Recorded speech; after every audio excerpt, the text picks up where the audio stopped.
Gérard Larousse, j'ai fait une carrière de pilote de course pendant 11 ans professionnel.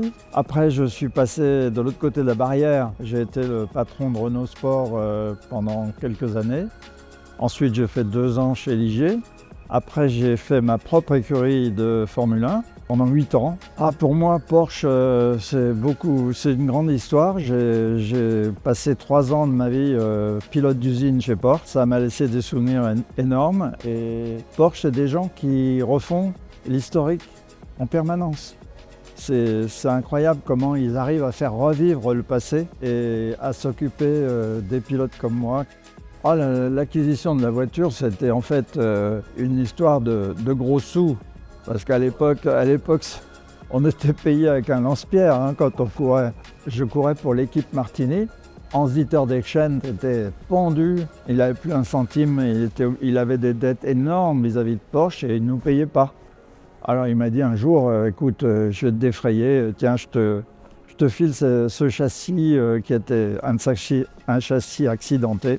Il m'a dit, je te le donne et la voiture a été remise chez Fressinger parce que moi je ne savais pas où la mettre.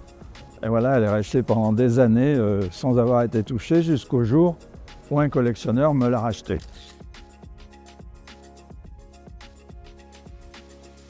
À l'époque, je suis rentré quand j'étais pilote de rallye et ils m'ont embauché pour faire 5 rallyes du championnat du monde. Même un mois après, en fait, ils m'ont dit, mais tu es pilote de rallye, donc tu peux faire la Targa Florio. Et voilà, je suis monté pour la première fois dans une 908, 908 coupée. Et franchement, ça a été une première expérience super. J'ai dû pas mal conduire pendant la course. Moi, j'ai trouvé que cette voiture était relativement fine à conduire. C'était une voiture qui, quand on a pris le départ de la course, j'avais très peu conduit. À l'époque, on faisait très peu d'essais.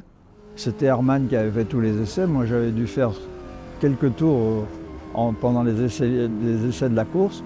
Et quand j'ai pris la voiture, j'ai trouvé tout de suite qu'elle était agréable à conduire.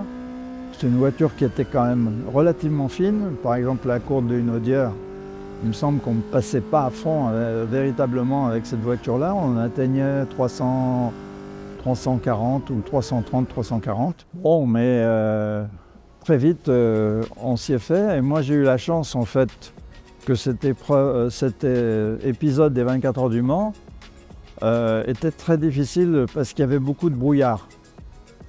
Comme j'étais un pilote de rallye, j'ai remonté pendant la course. On a eu un problème en début de course, je ne me souviens plus très bien, après 2 heures de course, on a dû changer un roulement de roue avant avec la 908. Et puis tout d'un coup, 917 ont tout abandonné et on se retrouvait en tête de la course. Donc on était vraiment à l'attaque en permanence. Rico Steinemann, qui était le directeur de course, n'a pas voulu que je termine la course. Il m'a dit qu'il avait peur que je fasse une connerie, quoi.